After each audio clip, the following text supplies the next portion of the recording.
Because you need to be able to be aroused by someone. There needs to be a liking. I need to be slightly attracted or more. Show me what they look like. I'm not on a blind date here. I am looking for someone I'm going to live with forever and ever. Is it halal to restrict your child marrying someone of another ethnicity? You can restrict your child if...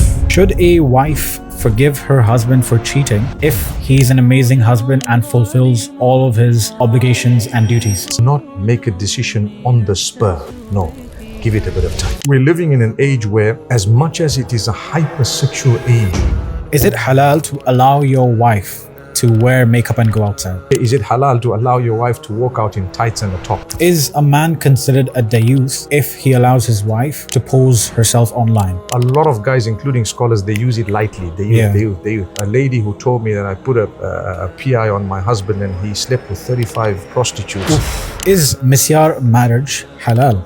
This is hotter than what you asked right at the beginning. Is 50k Mahr red flag or green flag? 50k is peanuts. Put in at least 1 million. Is the Niqab compulsory? No, what they're wearing is totally haram. Have you ever been in polygyny, or are you? I think it's none of your business, and it's none of the business of the public. This podcast is brought to you by Abraj Avenue, located in Makkah Clock Tower, P3, 3rd floor. I'll tell you more about them later in the episode. Assalamu alaikum, Sheikh. Once again, thank you so much for being here. So, last time when we met, I had a round of asking you hot questions, some heated ones. They were okay. Yeah, so we'll start with the hot starters. I like to call this the hot starters. And then eventually we'll move down to the easygoing, the cool stuff. Yeah, but we'll start with the heat. Okay, bismillah. How did you deal with the masjid attack? What was going on in your heart when he rose up and started questioning you in a way that looked not very courteous? Yes. I really don't mind that, to be very honest, but I had a problem because I don't have a clue who the guy is. The platform is mine. People came to listen to me, not to him. And to allow him to get up, I wouldn't mind if it was connected to what I was saying, or even if it was criticism about Palestine or something. But when the minute he spoke about the elephant in the room, I was wondering what it was. And then he spoke about shirk and bid'ah. Immediately I realized his ideology, his mindset. It was dangerous for me to allow a guy to get a message across to 2,000, 4,000 people. When I don't know what the message is going to be, I would be responsible for it. As much as I love the young lad, and to be honest with you, he seemed very frustrated, and we all are basically. But I didn't get the police on him ever. I kept going with my lecture later on. I did allow him to say a few words until I figured out what he was saying. And then I said he has a good, meaning this is what he wants to say. And I mentioned a little bit about it. And to be honest, that speech did include in it the issue of shirk and bid'ah. I have a way of speaking such that when I say something, you might not realize that I'm actually talking about this specific topic. Yeah. But I'm talking about it. So he probably doesn't realize it. And so the people of the masjid related to him. That's more or less a Yemeni mosque. And mashallah, they're lovely brothers, nice people. They took him away. They told me he's done this before to quite a few scholars. They told me that whatever, later on. But when I finished my speech, whatever happened at the back with the police and all that, I had no idea about it. When I was done, I walked out of one of the doors and I was driven away. But what was going through my mind at the time was, look, I need to address this guy. I need to give him a moment, but I cannot allow him to deviate to the degree that he's going to come up with a message I don't know. He might just impress some of the kids there with some extreme ideology of killing and whatever else. It's possible. I've seen people who joined ISIS later on at the time. And what happened? They were given a platform, or they stole it, or whatever it was. So it's my duty. I'm a public figure. I'm a speaker. Amanat, and people say you should have let him speak. Well, 4,000 people came to listen to me, not to him, or 2,000, how many ever they were. Yeah. So isn't it my duty to as an amana, to say, listen, guy, I heard you. Now you can sit down. He wasn't sitting. He kept going and kept going. But the beauty of it is when I meet people on the street, jokingly, they tell me, you do not forbid evil. And they start laughing. And I say, don't crack a joke about it, because it wasn't, it's something. Yeah. And I do forbid evil, but we forbid it in a way Because Allah says, Udu ila sabili rabbika bil hikmah. And if you go to listen to the rest of that talk, it was very well connected with what he was saying. Okay, subhanAllah. But a good lad. And at the end of the day, look, he did apologize, I believe, half-heartedly, but I don't mind that. And even if he didn't apologize, I don't need the apology. We're used to this. Those are our kids. And honestly speaking, they are.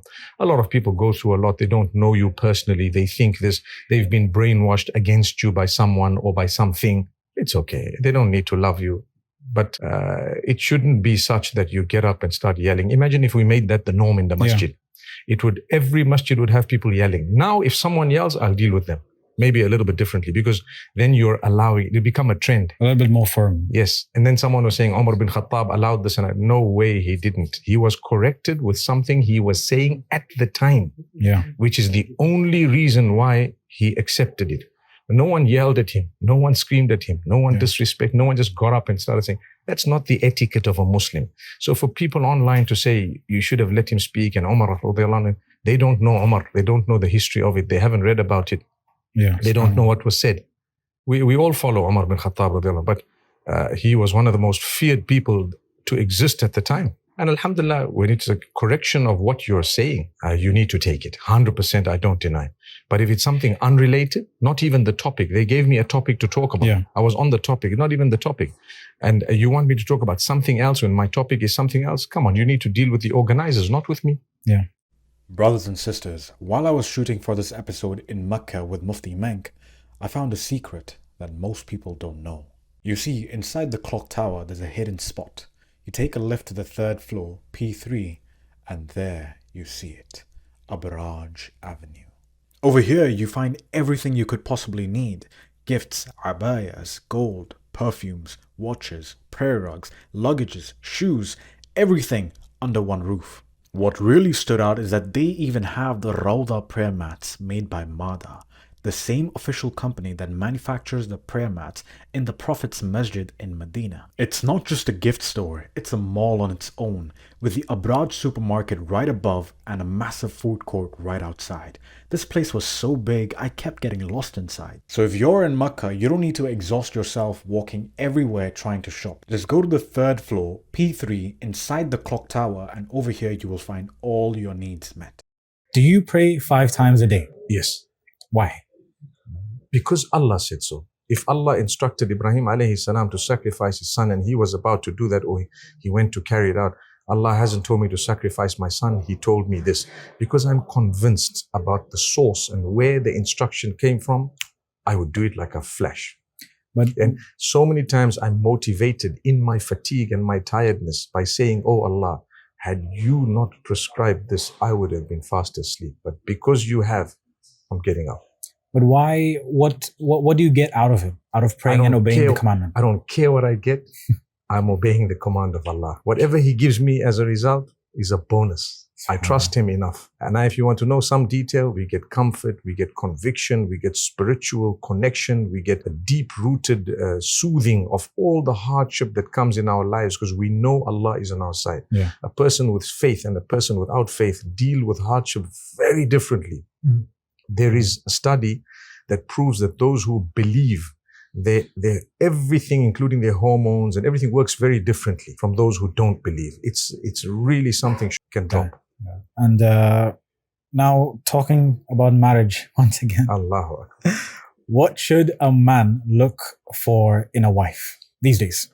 Primarily a few things. Number one is Allah subhanahu wa ta'ala, the connection with Him. Number two is the character, the conduct, the way she speaks, the way she is, the way she continues, life and so on, a lot of those factors. Number three is responsibility. How responsible is she? Is she a person who's after the world in such a way that every day she just wants to pretend like she's having a party? Or is she responsible to understand and realize marriage is a sacrifice? You're going to need to have an Amir of the home. You're going to need to have children and you're going to have to bear the children because you're giving birth.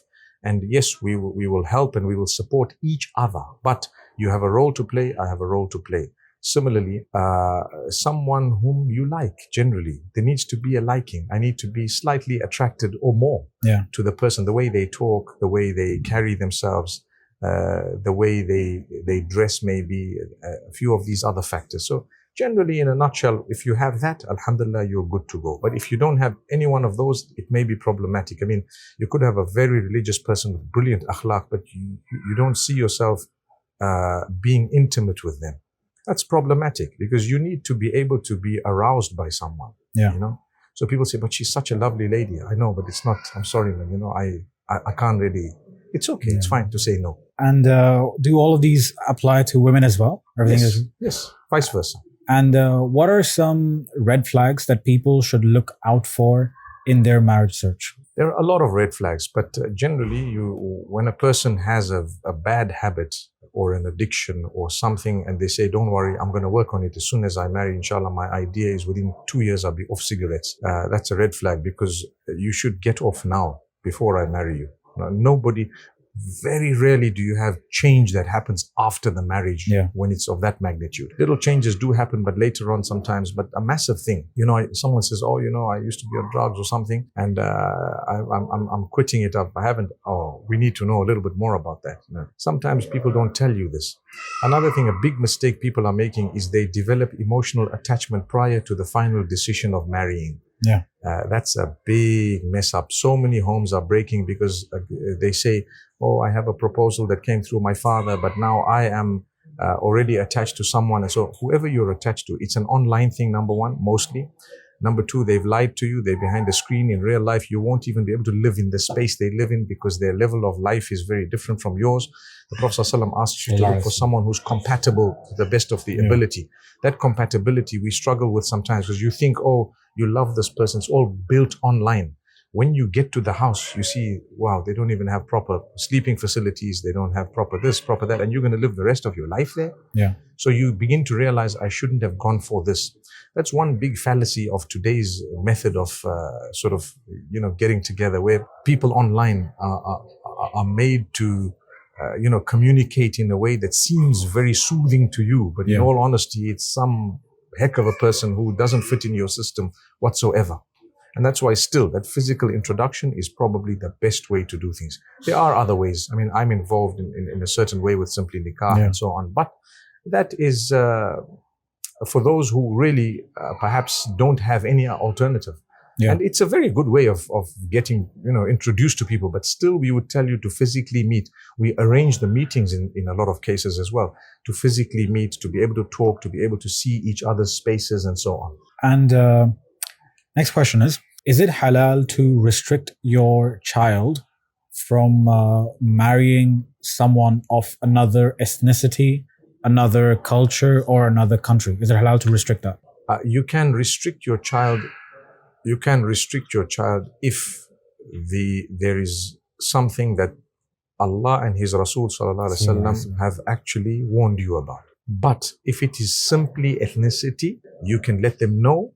You see, I believe that there are two things. One is an ethnicity with a similar upbringing. Yeah. Then there is no difference. For example, you grew up in London, she grew up in London. She's of this ethnicity, you're of this ethnicity. You shouldn't block that. You shouldn't stop that. Because you grew up in the same schools, you have the same system, same understanding. But even if you're Pakistani who was born and raised in America, and you going back to Pakistan to get married in a village, for example, and the guy is from that village, chances are when he comes, there will be a greater difference between you and that person than there would be if you married a Syrian brother who grew up with you, for example. So it's not to do with ethnicity. It's upbringing. Yes, but the father could warn you to say, listen, there are some cultural differences. This is what it is. Are you sure you're okay with this? I know some of the ethnicities, the wedding itself becomes a big deal. Because some people have weddings, you must take gifts, you must do this. Some people actually believe you got to pay a dowry the other way around, and so much more. So there are challenges, but to restrict fully in that way is something that would not be an Islamic thing. So it's not halal. Yes. Well, if the father says, look, if the father says, I'm not too happy with this, I don't want to be a part of it. No, but if he says, no, you're not allowed to, it's impossible, then that's haram. If he says, no, you're not allowed to, it's impossible, you could bypass him if he didn't have proper reasoning. You could, the wali could shift to the next available male, or sometimes to the Sharia court, or if there's no Sharia court, then to the scholars and so on. It could be. But I generally don't like to promote going against your family in order to get married. I don't like to do that. But Sometimes you have to. And if the family is unhappy, they just tell you that, okay, she's from another ethnicity.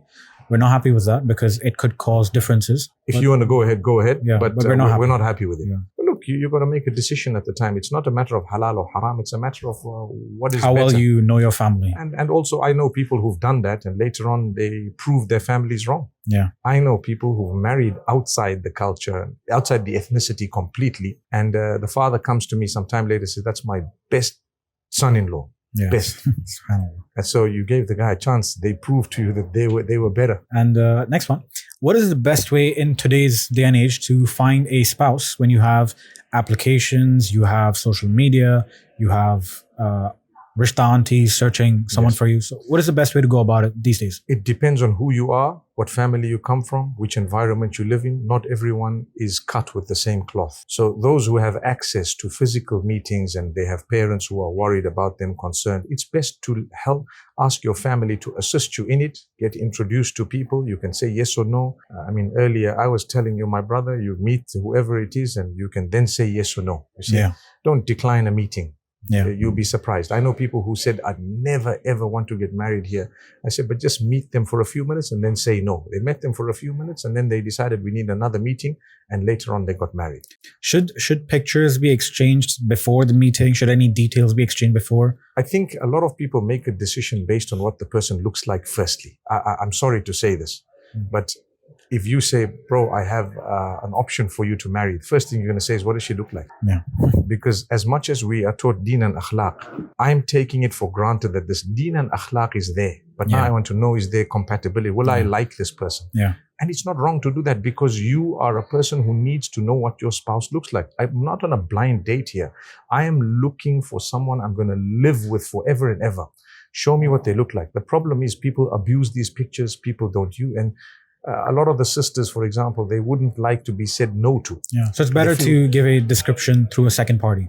If a second party can say, "Oh, she's really good looking, mashallah," it gives you reason to want to go to the next Yeah. step. But, the question you asked is very tricky because the original way is to meet. You would need to know what they look like. Yeah. Now, if I'm going to say, okay, exchanging pictures and photos, at a certain point, yes. I always tell the sisters who are in niqab that you go into your meeting in niqab. They say, "But how?" I said, "You go into your meeting in niqab. Then when you are sure that this is a guy I'd like to get to the next stage with, Yeah. you can take off your niqab. So, But if you're I not like that. sure, you can excuse yourself nicely. He doesn't need to know what you look like. No, I like that. And if he doesn't like it, then excuse himself. Say, "Look, it's the women in niqab, not the men. So I can look at what you're looking like and I will let you look at what I look like if I believe that we can go to the next stage. Yeah. But if I don't, I'm sorry." And Yeah. if the men feel bad about it, then you don't appreciate someone in niqab. You rather make it clear that I'm not going to marry someone in niqab. It's like the issue of makeup sometimes is more than niqab. Yeah. Sometimes you see a woman in niqab, you can tell more about her than a woman with makeup. Yeah. I'm sorry to say that, but we're living in the age.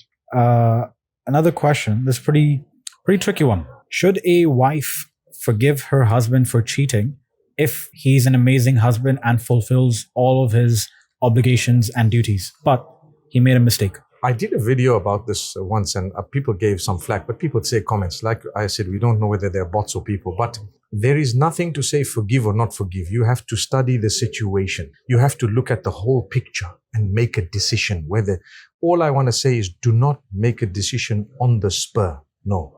Give it a bit of time so that dust can settle and you can see clearly. If the guy made a mistake, what is the mistake? How bad was it? To what extent did it go? And then you also need to look at what would it entail? Do I want to help him to come out or have I just had enough? Yeah. So all of this, then you make a decision. But I'm saying don't just divorce simply because of a blunder. Yeah. You may want to do that if the situation entails that. Yeah. But you need to think about the whole picture, especially if you have kids and you have so much. And there was one mistake he made. We're living in an age where, as much as it is a hypersexual age, it is also very, very unforgiving.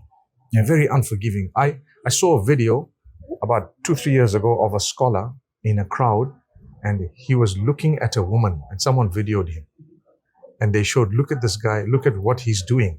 And the guy was just looking at this woman walk past, and he could only see the back of her. But the camera was in such a dirty way that it's trying to say, look, he's not lowering his gaze, right? Alhamdulillah, I managed to get involved there and convince the brother to delete that video on behalf of, the fairness. And because we couldn't really tell.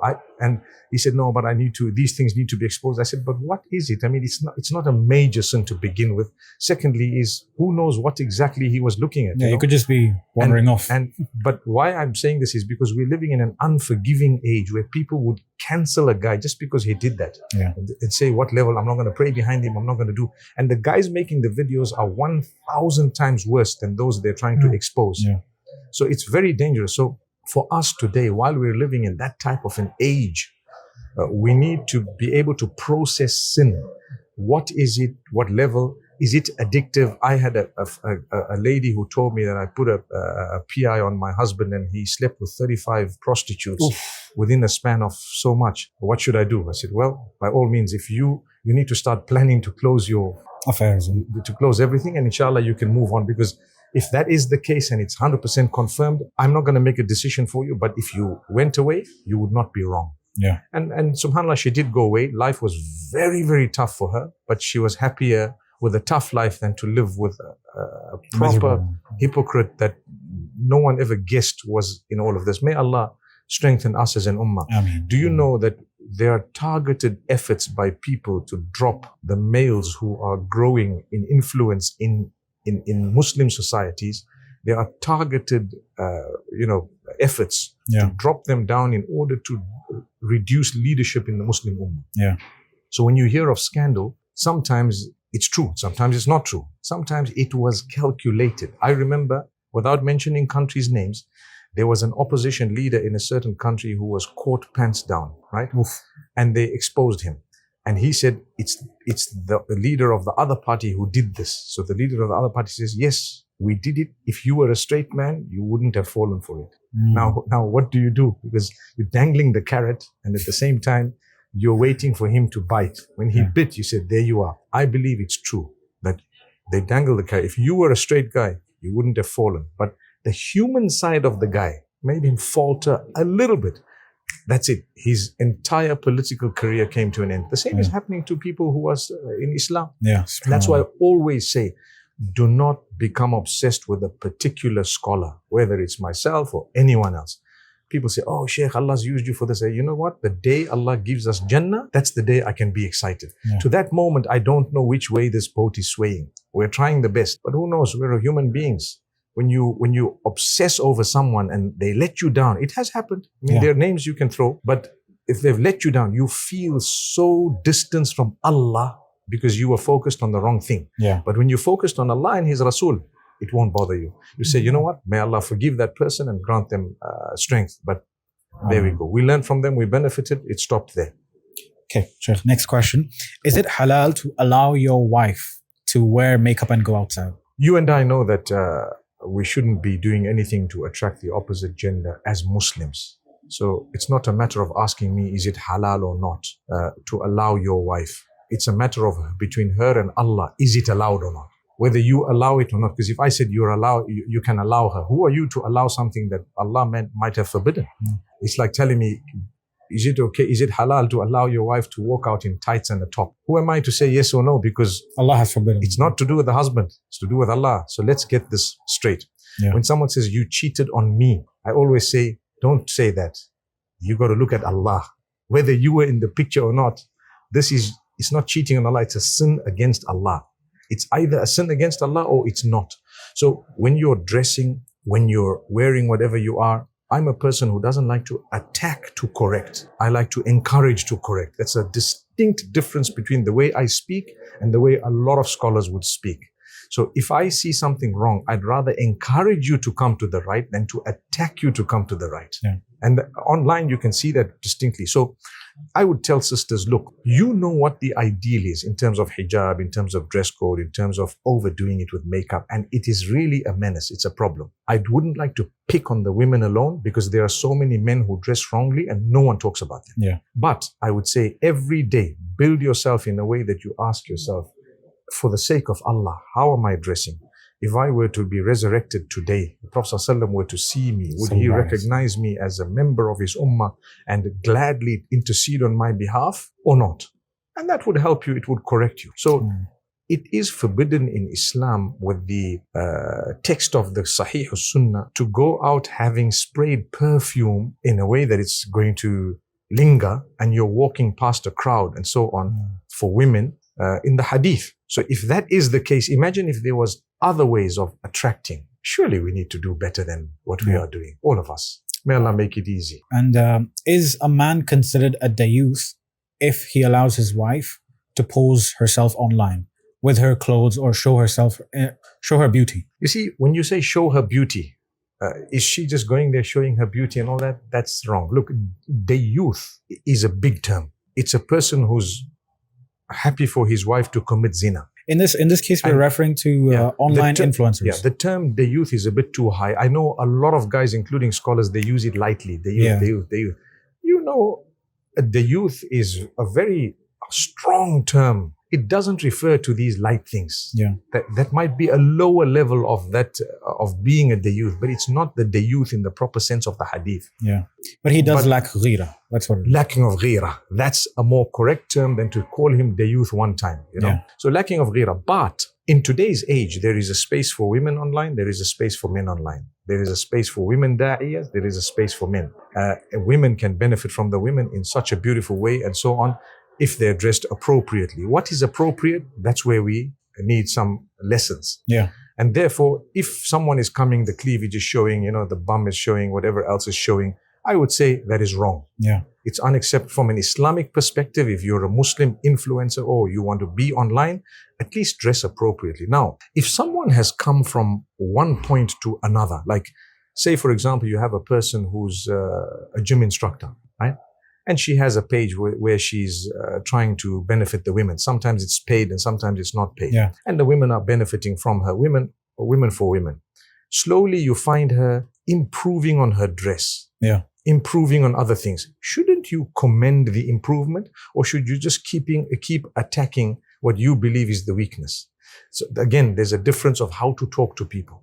What's your aim? Is your aim to try and help them to come up? I've helped tens of thousands, if not hundreds of thousands or millions of people to come up at least some degrees. Yeah. By doing what? By encouraging them, by teaching them, by reminding them, not by attacking them, not by shaming them, not by naming and trying to destroy this and this. No, unless they are calling towards abandonment of the hijab, then you have a problem. They're calling towards leaving something that Allah has instructed or doing something that Allah has prohibited. Then you would have to do something about that. But if they're trying to do something and they have weaknesses of their own, we can try and encourage them all the time. And people do improve. They improve over time. I know so many people who've improved. Yeah. So, you know, people say, ideally, you wouldn't find the spouses of, people online. If my wife were to ask me, look, I need a page and I'd like to do something, I'd tell her, well, it's up to you. If you have the space and you're dressed appropriately, let's go. Appropriateness is perhaps on a different level. If my daughter, one of my daughters, for example, in Niqab, she has a space online and she appears in Niqab, and I'm sure if she's in women's circles, she may not have that Niqab on. Yeah. So that's up to her. I don't think that that's wrong. But if you're dressed in a way that is clearly wrong, look, I ask you a question. I'll throw it at you. If there is a sister in hijab, for example, and she looks presentable, audible, and she's teaching something really good for the sisters, and she has a online space, big or small, would you say that's haram completely? I wouldn't. I wouldn't say that is haram, but if she does wear makeup, I would correct her on that. Well, it depends what level of makeup, because just a simple filter is worse than makeup. If you have a slight filter, sometimes it's worse than makeup. So it depends on the level of makeup. Today, I think 99% of the girls have some makeup. Unfortunately, it's become the norm. But the level of makeup differs. If you've plastered your face and pasted everything, it's one. But there is a problem where the ultra-religious do not seem to understand that not everyone is on their level. Yeah. And they want everyone, like, listen, Habibi, there's no chance, this is haram, this is out of a question. But they don't realize so many people would actually come to the deen through this sister or the other sister. There are millions of Muslim sisters online. I can't just cancel them all, no chance. Some of them are doing tremendous work. I have a habit sometimes of a small comment of encouragement when I see people in the right direction. Why? The reason is they need to know that firstly, there's some people see us. Secondly is be more responsible, and this type of content is good, and we're acknowledging that you can benefit. I mean, there are names I don't want to say, but there are people who present so much of powerful messages, and they're not really dressed so appropriately. But you know what? The message is so solid, they've converted tons of people. I know.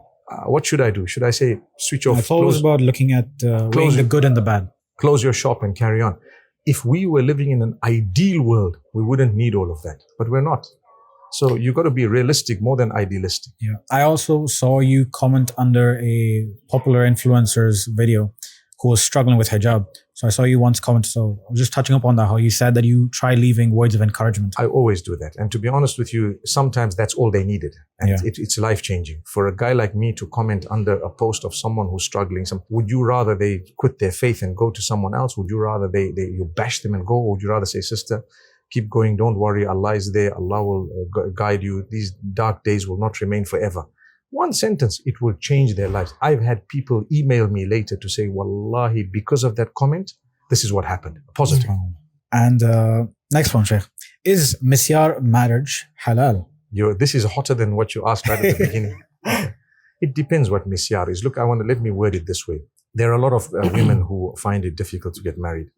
If any one of them says, you know what, I'd like to get married. And the guy says, look, unfortunately, I can't afford it. He says, don't worry about affording it. I have enough. That's Misyar. She's giving up some of her rights. Okay. So just giving up any amount of rights. That's why I say that when you say Misyar, what are you talking about?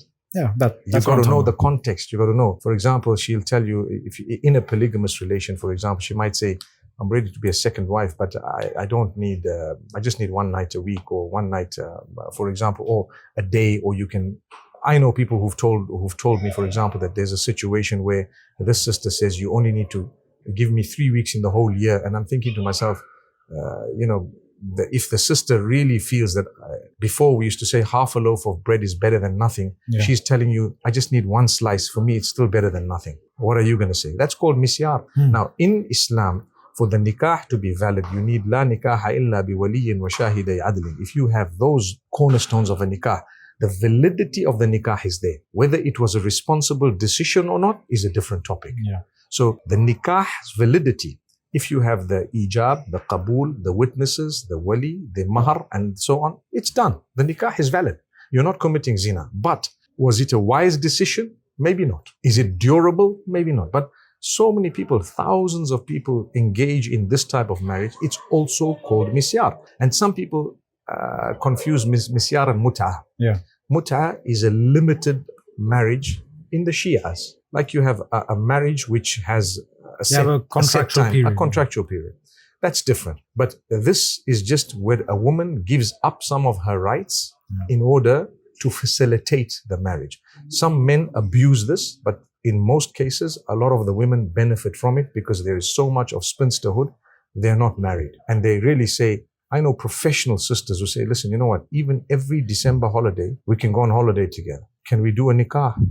That's called misyar. I mean, it might sound absurd, but for her to be able to have a husband to go on a holiday with, or a mahram to be able to travel, maybe that's her dream. Maybe she knows I won't be able to have a full-time husband. So I'm not encouraging or discouraging it, but we're speaking from a validity point of the nikah. It's valid. Whether it was wise or not, I don't know. Up to that.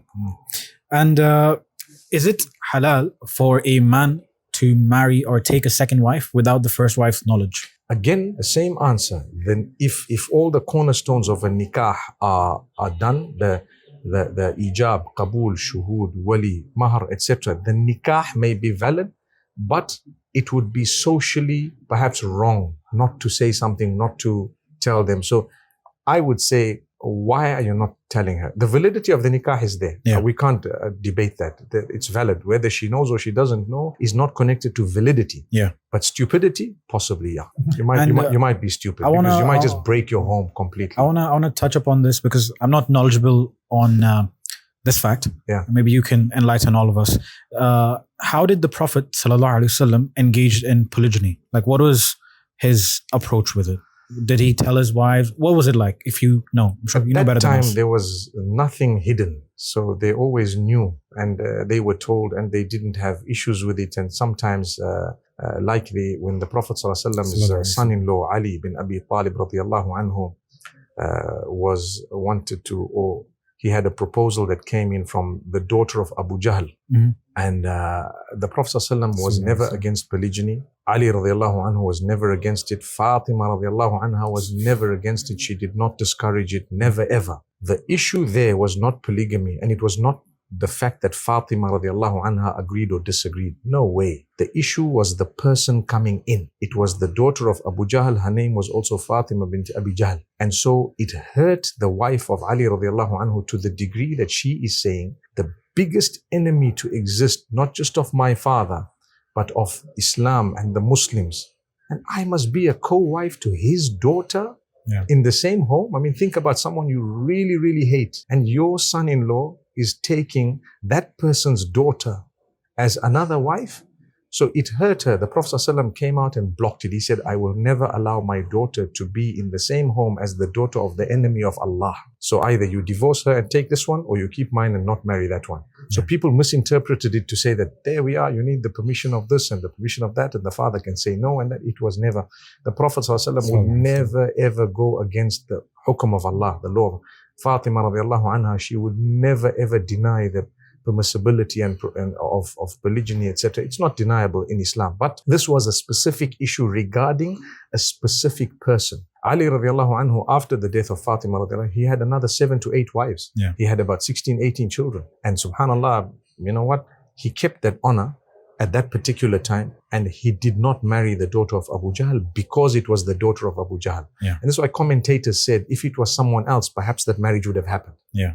So a lot of the women cling on to this hadith and say, well, there we are. We can deny and disagree. And so it's okay. If you are humanly weak and you can't really take it, you might want to say, you know what, I'm not going to manage this. But to deny the ruling is on another level altogether. Yeah.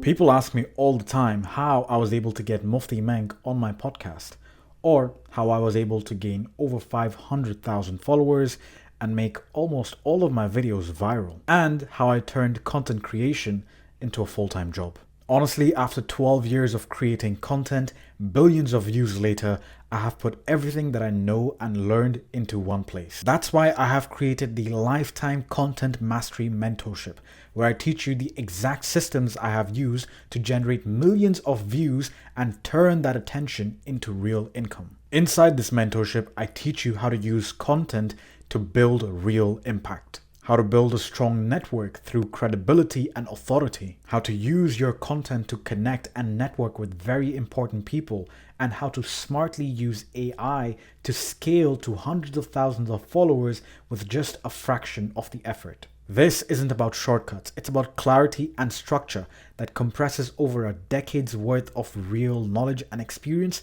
into one system that you can easily follow and replicate the results. Early bookings for the first cohort is live right now at 75% off, and this is an extremely limited time offer. Act fast because the seats are extremely limited and this offer will not last. Is it halal for a wife to include it in her nikah contract that her husband can never take a second wife? There are two opinions. One says that it doesn't hold any value because if he does, then what? If he does, then what? She takes a divorce? She still needs his divorce. And if she says, if you do, then automatically I'm gone. What if you don't want to go? What if you have nowhere to go? What if, for example, it's a situation, whatever. So if you add it, there are two opinions. One says it's valid and one says it's not valid. I am inclined towards the opinion that contract that you're making, it holds no value in the eyes of Allah. It holds no value. You rather have an understanding to say, look, if you ever want to marry again, let me go. So you rather have an understanding more than writing. When you write it, it just ties down a guy for nothing. He's not going to get married. He might. Who knows? But that just makes the marriage more contractual. But marriage should be a beautiful understanding. Yeah. I'd rather, look, if I need to go, would you let me go? Yes. Inshallah, I'd let you. I wouldn't throttle you. That's the thing. Sometimes women are emotional as well. Sometimes they might say, I want to go out of here. Ask them after 3 days. They say, no, I'll stay. Thanks. It's fine. Meaning I've solved the matter. I've made peace with it. Otherwise, any argument, it can happen depending, you know. So I believe if someone does put that as a contract, you know, whether they sign it or they don't sign it, it still has the same conclusion at the end of the day. Yeah. If your spouse has another spouse, you may want to ask for release. Say, listen, I'd like to get out of this. I can't manage. It's okay. You will be released, and you can actually apply for a khula in that case. Yeah. And Sheikh, next one. Should a man marry 4 wives if he's able to? I don't know. It's up to him. Up to him. Yeah, because a lot of the times they can't really manage, and it's like you know, I'm involved with a certain platform to try and get people married. So people ask, what about polygyny? I say, you know what? First one is simple. The second one is not so simple. You can do it yourself. Yeah. It's very difficult for me to say you should get a second or a third or a fourth when the house itself is still being built and you don't know the situation of the people. You might just end up breaking such a lovely home if you're going to encourage it. The permissibility is there until Qiyamah. I cannot change that. But to tell me, should he do it? Who am I to say should or shouldn't? Yeah. You know, so I can't say it's not allowed to go through Islamically. With a second or a third or a fourth from an Islamic perspective. But whether it's going to fit in your scenario or not, I don't know. And Sheikh, next one. How should a man approach polygyny in terms of dealing with his first wife, then making an understanding, having understanding that I want to marry again? What should the process be like? Are you married? No. So first get married and then we talk about this. This is not for me. It's the people's question. Okay, say that again. How should a man deal with polygyny in terms of agreeing with the wife and making her understand? What should the process be like? There is no specific process. It's you and it's your baby, and you have to decide and you have to choose and you have to know whether it's going to fit or not. You can't shove it down somebody's throat. It's not as easy as you think it is, and it's not everybody's cup of tea. So there is no one word answer to say this is what you should do and shouldn't do. It depends on the level of the person you married as a first wife. So when you're getting married first, make a good decision. Make a very, very good decision. If you're marrying someone who you had a crush on, probably at this point, you'll never be able to convince them at all. And you might become a person who's throttling it in. It's not easy, and it's very, very painful to a lot of women when you do this. But the permissibility, like I said, there is scope of it. It is there.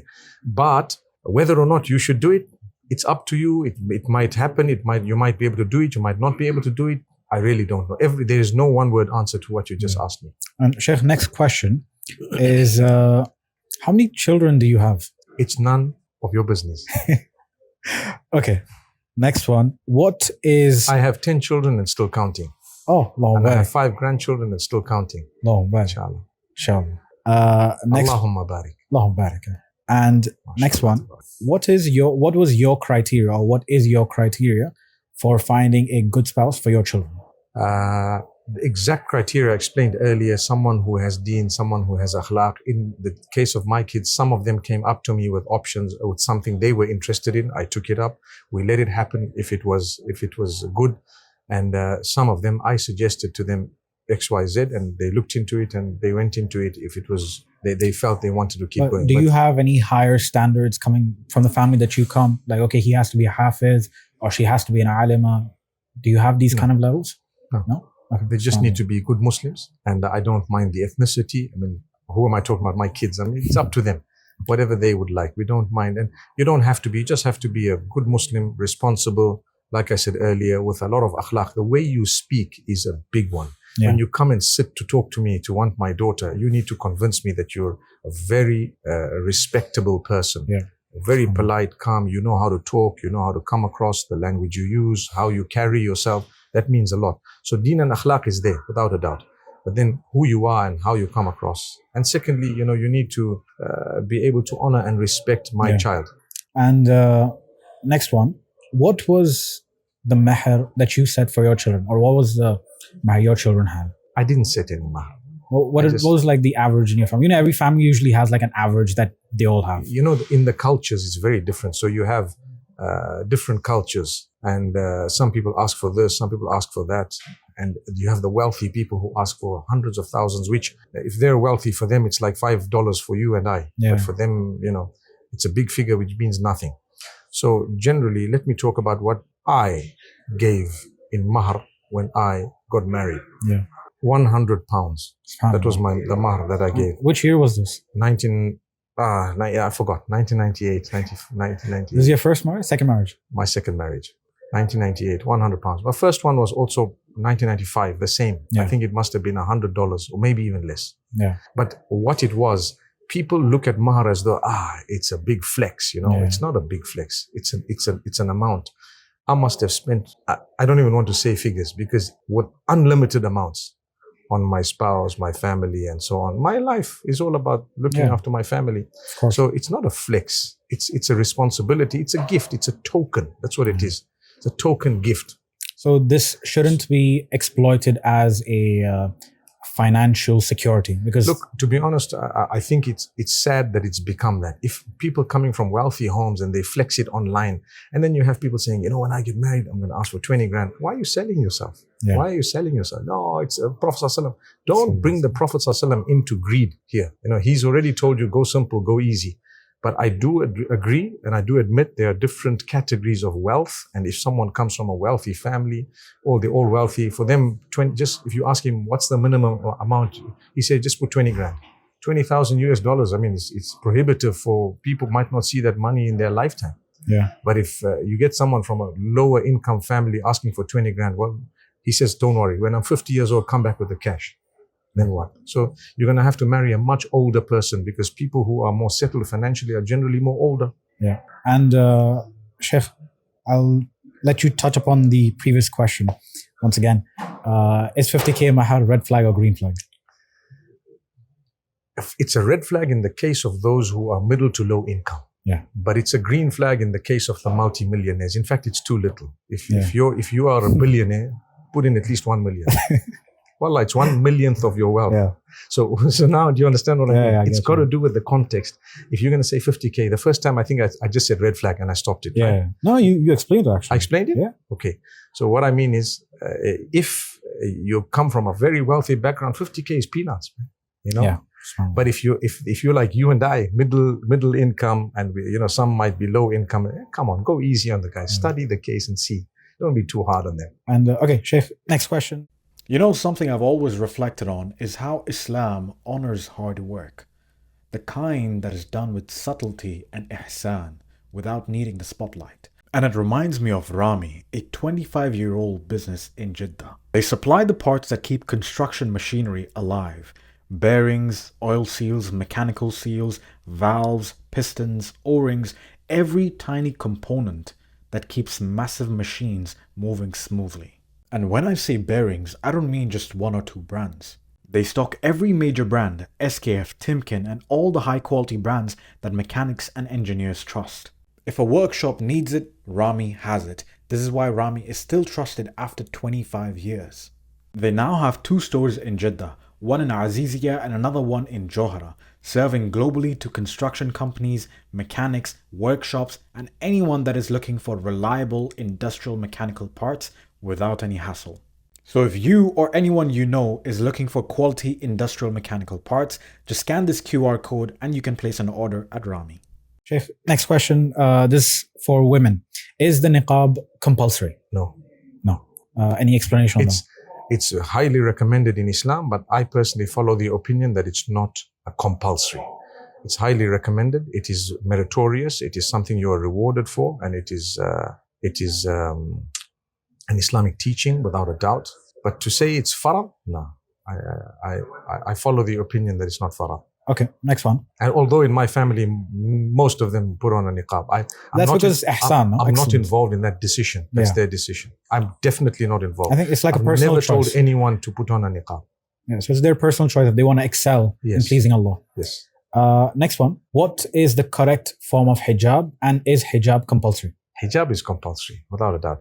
What's the correct form of hijab? It's a very broad understanding, that which is covering and it's loose and it's not too thin. Yeah. Yeah. So basically, your face could show, your hands could show, There's a difference of opinion regarding the feet among some of the scholars and so on.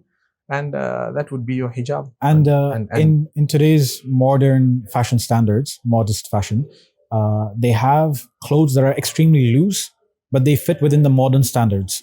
But they're very loose. They're almost like an abaya, but it's like wearing a shirt and a jeans. Again, the norms of community and society is called urf. So the urf of your society and the norms of it should also be taken into consideration. But that doesn't mean you uncover, but it's just the way you cover. Yeah. So you find in some parts of India, there is a certain type of a burqa. Some parts of the Middle East, there is a certain way they wear it. Some parts of Turkey, there is a certain way they wear it. You'd consider all of that. So all of that is fine. Whether it is what you described or not, the loose fitting and so on, whatever, it depends on the urf and it depends on what it is.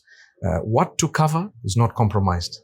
I can't say because of my urf, I'm allowed to show this and show that. No, so in this... But it's just to do with how to cover it. Yeah. And also it depends on the level of deen of the person. I don't want to discourage those who've made an effort and gotten from a mini skirt to a loose baggy pants, with a nice, top, loose top.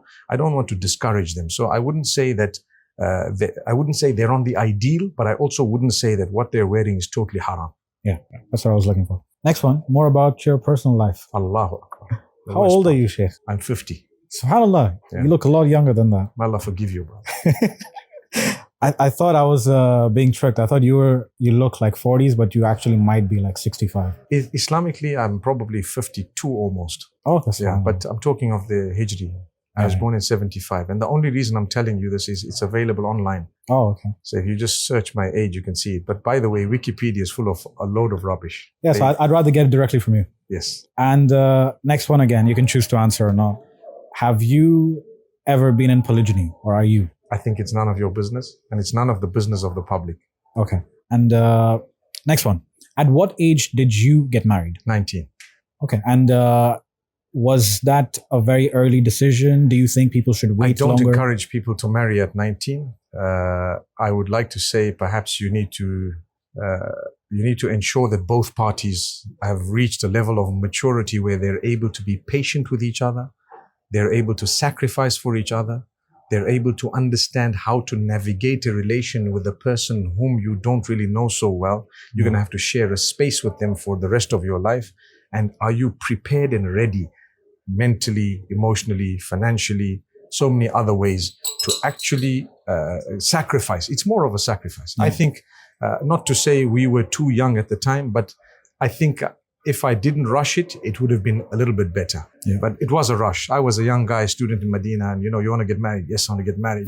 Thinking that, and it didn't work. I'm not bad mouthing my ex in any way, shape or form, but this was many, many moons ago, many, many years ago. But alhamdulillah, all good. Today we can sit and give advice to people and say, you know what, maybe We shouldn't have rushed. between 20 and 30, somewhere there. Yeah. 25 is a good age, I think. I'd reckon. Maybe 22. But some people, if testosterone levels are a bit too high and you have the ability and capacity, you could go early. It's workable. But more importantly, build yourself in your character, in how to interact with people, how to live with someone you're going to have differences with. I mean, imagine you're going into your space, you want to order the food, and your wife, your bride tells you, I've never eaten this in my life and I don't think I ever want to. And that's the thing you eat every day. Yeah. There's going to be a little bit of give and take there. It's a simple, stupid thing. But in all honesty, it's a major difference because, hey, this is my routine every day. Here comes a person I'm married to. They're never going to be a part of this because they just don't like it.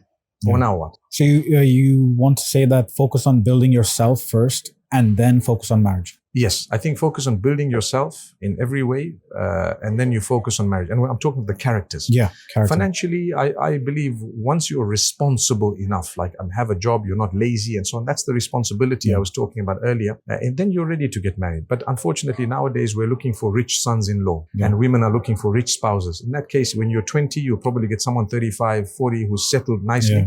That would be the age gap, 10, 15 years, which is unhealthy, but could be healthy. Yeah. So if you really would like someone similar age, you're going to have to grow financially together. Yeah. The first years are not going to be easy unless you're being cushioned by your folks. Yeah.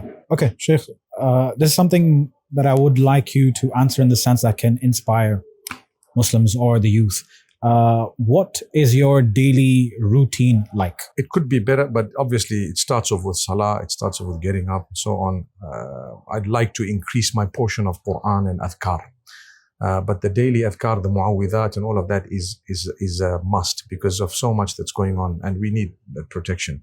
I'd like to have a cup of tea. No, can you start with the timings? Like what time do you wake up? Wallahi, it differs. I'm in a different time zone every other day. I told you last year I spent 21 days at home. So you can understand, I'm in a different time zone. In the last week, I was in 3 countries. 4 countries actually, to be honest with you. In the last week, even though we were in Umrah, I went and I came back. I went and I came back.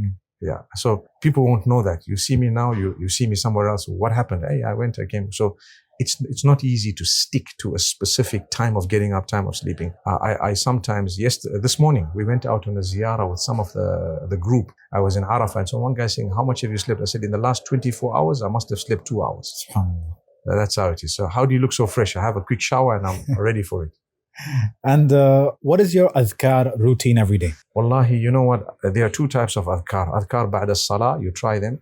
And the adhkar, the muawwidat that I do. 2 types of adhkar that I do. And then through the day, you try to increase. I'm weak, so I'm not a benchmark. I may miss things, but your subhanallahi wa bihamdihi subhanallah al-azim, strong one. 100 times. Yeah, and not necessarily a figure. I have a habit of not putting a figure at it.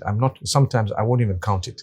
I just keep going and quench yourself with it. And a few other adhkar, subhanallahi walhamdulillahi wa la ilaha illallah wallahu akbar wa la hawla wa la quwwata illa billahi al-ali al-azim, a few times. La ilaha illa anta subhanaka inni kuntu min al-zalimin. A very powerful one that brings me a lot of comfort.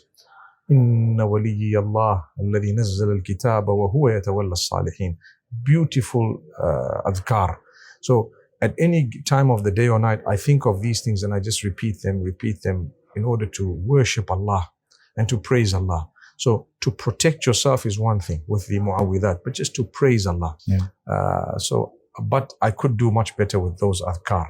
The ones after every salah, that's an easy one to do. And although I'm guilty of not sitting, sometimes you get up and you got to walk. Because sometimes, like in Masjid Nabawi, Masjid Al-Haram, even some other masajid, if you're going to sit and chill for a while, a lot of people begin to gather around a guy like me. And then it takes you 45 minutes to get out, and then it just wastes your day. So I'd rather get up and immediately do the adhkar as I'm walking. The only one is in Fajr. There is a one that I read without fail. Subhanallahi wa bihamdihi adada khalqihi ورضا نفسه وزنة عرشه ومداد كلماته. This sentence thrice and you get a huge reward as though you sat in dhikr up to sunrise. It's a hadith of the Prophet ﷺ with one of his wives. And now talking about jinns, do you have any jinn stories to share? Yeah, we have a lot of jinn stories to share. Can you share some really good ones? Or one really good one? You know what? I started off as a raqi. So I did ruqya for up to 2002-3, I think. I used to do ruqya. And a lot of the times people don't have a problem of jinn, but they believe they have a problem of jinn. So one of the reasons why I quit was because of this, that people are not satisfied until you tell them you have a jinn, then they're happy. I knew it. But it's not always the case. A lot of the times it's explainable medically. Like I can tell you what's happening to you.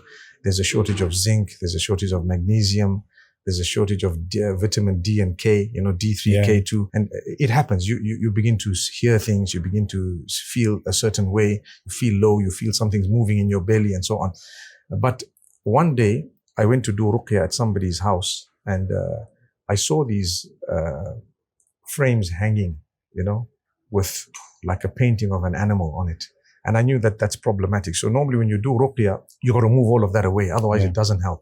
So I told them, can you take this frame out? Anyway, they took the frame out and they put it outside of the house and started doing ruqya. And you won't believe it. It was open plan home and the glass, the mugs from the kitchen. This jinn was taking the mug and potting it straight at me from a distance.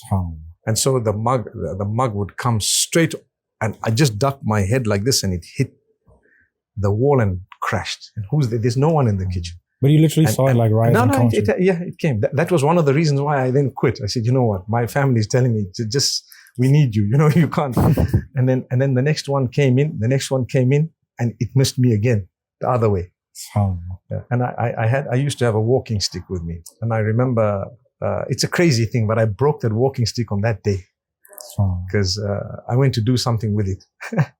But yeah, I'm a person who believes that the Quran has a power unlike any other word in existence because it's the word of Allah. And the du'as of the Sunnah, amazing. The repetition of certain verses of the Quran is just extremely powerful. And does doing ruqya on yourself or using the words of the Quran help in protecting yourself from jinns if you are of weak iman or if you don't pray? It will help you definitely, but the level of help is also upon the level of conviction. Yeah, and that comes from your iman. Yeah. So if you don't have conviction and you're reading it, it's not going to be that beneficial. You know, it's like diluting a medication. I'd rather have it concentrate the proper way. You know, may Allah forgive us and may Allah strengthen all of us. There are a lot of people who, unfortunately, they're weak, so they happen to fall into sin. Do you know one of the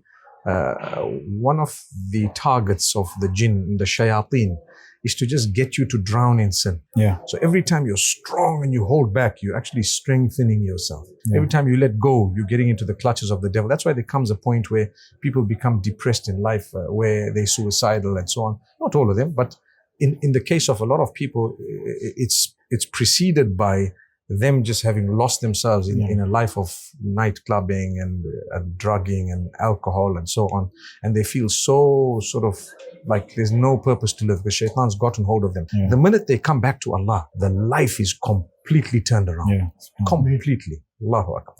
Allahu Akbar. Brothers and sisters, if you don't do your protective adhkar, you expose yourself to harm whether you like it or not.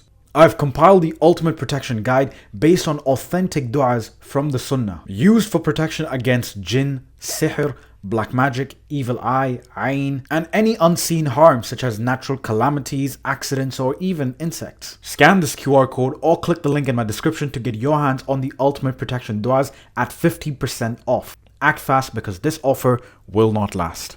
Sheikh, you are a very popular figure. You have a lot of eyes on you constantly, not even online, but also offline. Anywhere you go, people recognize you. How do you protect yourself from jinns, from sihr, from evil eye? What do you do? What adhkar do you recite to protect yourself? The mu'awwidat every single day, morning and evening is one, but after every salah is another one. And also keep yourself humble. It's really a big help. The minute you like, I'm a big guy and so on, it does affect you more. Keep yourself humble. If you know me personally, and I think you know me a little bit more than some others perhaps, I'm quite an easygoing guy. Yeah. I only get irritated when someone is literally taking advantage of you. Like they tell you, can I take a picture please? Then they take a picture and then they say, Sheikh, can you take a picture? Bro, you just took your picture. Can you leave now? One picture was enough. Yeah. I tell them one is courtesy, two is trouble. So just take one quick selfie and keep it moving, you know. You want me to stop and to pose. Here in the haram, the police have told me on several occasions that Sheikh, do not stop for a picture. Yeah. Keep it moving because if you stop, you create stampeding. If you create stampeding, there's going to be a big disaster. Yeah. So if you care for the crowd, don't. So when someone says, can I take a picture? I say, you have to walk faster than me and you walk slightly in front of me. Turn your camera this way while we're walking and click 1,000 clicks. I won't say no. But the minute you stop me, there's a problem. But it depends on if I'm around and I'm sitting and chilled. You can take one picture, won't irritate me. But the second one, it does irritate me. The third one does irritate because now you're wasting my time. Imagine we've come onto earth not to take pictures. Worship Allah. Taking pictures is a bonus. And Sheikh, now coming to financial advice, what advice would you have for Muslims to become wealthy or have more barakah in their wealth? May Allah make it easy. Firstly, to abstain from sin. Secondly, to be sharp and intelligent, to be able to stick to that which is halal and to always try and seize opportunities when they are thrown at you and even looking for opportunities. So you might make a loss somewhere, but make sure that you know how many eggs you've put in which basket and you don't exhaust them. You'll try 5, 10 things. One of them will succeed more than others, but keep it moving. That's general entrepreneurship. The vast majority are people who are working class. They get a salary. From that salary, try to do some type of a business. Investments, even I've been scammed. So sometimes you're making an investment thinking it's going to bring me an income. Sometimes it may or may not, you know. So it's tricky. If you're putting money into some investment, make sure you know what you're doing and make sure the amount you're putting is not your life savings. Yeah. Because if you lose your life savings, you might lose your mind, you know. But if you're ever affected by loss, don't lose hope in the mercy of Allah. Keep moving, keep going. Allah will turn the tables. It's a matter of time, but you got to work hard. If you depress yourself, you just become a person who's going to say, I had and it was stolen. I had and it was stolen. You're not going to move forward. But a lot of people, after loss, they've made more money than they ever lost. Yeah. And they can't believe it.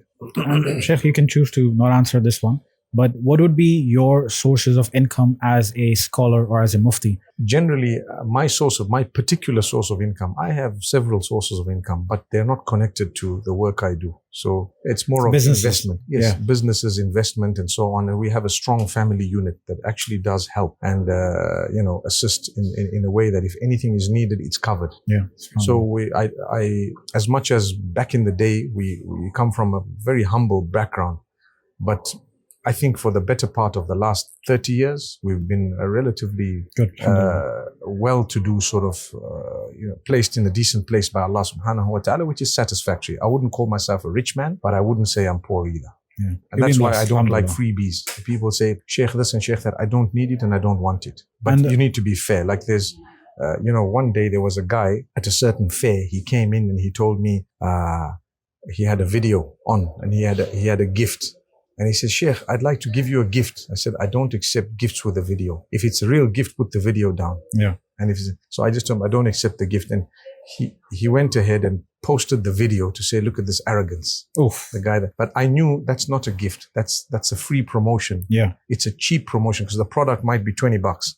And you know what? If you want to be fair and you really want a promotion, talk to the guys. Yeah. Tell them, look, I'd like to promote my product. 9 times out of 10, a guy like me would say, no problem, I'll give you a little shout out. But who knows? Nowadays, even if I don't need the money, in order to keep that market proper, you should pay the market rate. Whatever the rate is, paid, and there's your shout out. Most of what I promote, I'm involved in. Yeah. Or it's free. Yeah. The other day, I showed a hotel I was at that gave us ajwas. As a Yeah, I saw that. Yes, it was not even a promotion. Taiba. I did it with my own heart and my soul. Because you saw them enacting on the hadith. Firmly believing, and I said, "This is a hadith." And you know what? Wow, I was wowed by that, and I did it from my heart. And you see in the comments, people say it's all about money, it's all about profit. Yeah. No, it wasn't. If that's the way you think, that's up to you. But this was just from my heart. I mean, we're human. When I see today I saw a very, very good smell. I actually sprayed this. It's something mind-boggling from Rasasi. I am Rasasi.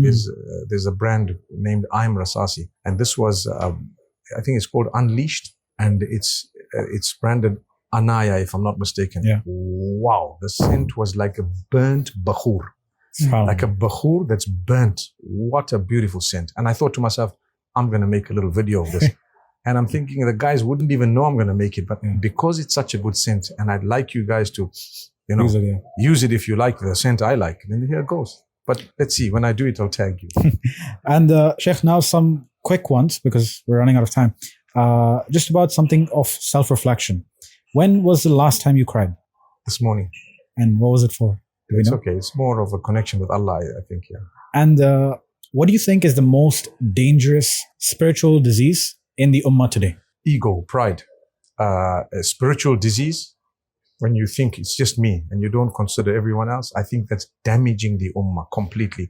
It happens to scholars, it happens to young people, it happens to successful and even the others. And it happens to laymen and everyone. Sometimes I even doubt the comments being bots in order to create a scenario where it's training people how to think. Wallahi, you don't know how dirty the world is.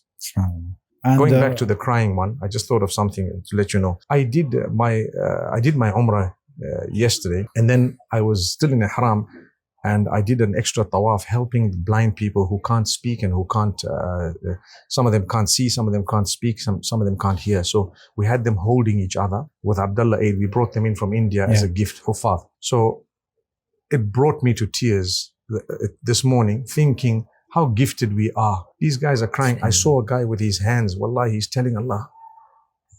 And I'm thinking, what does it mean? It means, oh Allah, wipe my sins out. Wipe my sins out. And he's saying, and he's doing this. And I'm thinking, he can't speak. How is he making dua? It would be enough for him to think it in his heart, in his mind, but he has to articulate it. So he's saying this. The other guy is saying, oh Allah, help, I want to speak again. So he's asking Allah. He's asking Allah. And that literally burst me out. We'll make it easy for everyone. Sheikh, have you had a moment where your iman was really weak? And what did you do to rebuild it? Wallahi, the iman to be honest with you, we are weak completely. I'm probably one of the weakest guys. But there are mechanisms in place to help us to strengthen our relationship with Allah, to strengthen our faith. Keep yourself in good company. Keep your 5 salah in order. Increase your recitation and understanding of the Quran with tadabbur. Tadabbur meaning when you verses of the Quran read by the Imam of the Haram, Badr al-Turki, for example, or someone, wallahi, they will strengthen you like you can't imagine. If the Quran is not going to strengthen you, then the rest of the stuff would be lesser than that. So there are so many other things, to keep focused, to look at those, look at people, ask yourself, tell yourself how much Allah has blessed you, even though you may be struggling. There are blessings always. So there are so many mechanisms in place. But I also believe listening to some positive lectures and lessons and durus and expanding your knowledge is definitely help. إِنَّمَا يَخْشَى اللَّهَ مِنْ عِبَادِهِ الْعُلَمَاء. Those who are filled with khashya of Allah, those who are conscious of Allah and they have the trembling when it comes to Allah subhanahu wa ta'ala, those with knowledge. When you know Allah, it's a far better relationship than when you don't really know Allah. And Sheikh, for Muslims living in the West, how important is for them to engage in da'wah? I think everyone's responsibility is to do da'wah on their level. So you have people who are on a higher level, people on a lower level. Whatever you know, you must communicate it. Some can communicate directly, some indirectly, some through their actions, some through their business dealings, some through various other means. Everyone's duty, without a single exception, is to convey the message, whatever they have, on that level that they have. And what is the best way to convey that to non-Muslims? It depends on who you are and what your platform is, and it depends how you want to do things. So there is no one specific way. You need to apply the wisdom, and you need to ask yourself, I'm a Muslim. I'm interactions with so many Muslims and non-Muslims. How do I market my deen?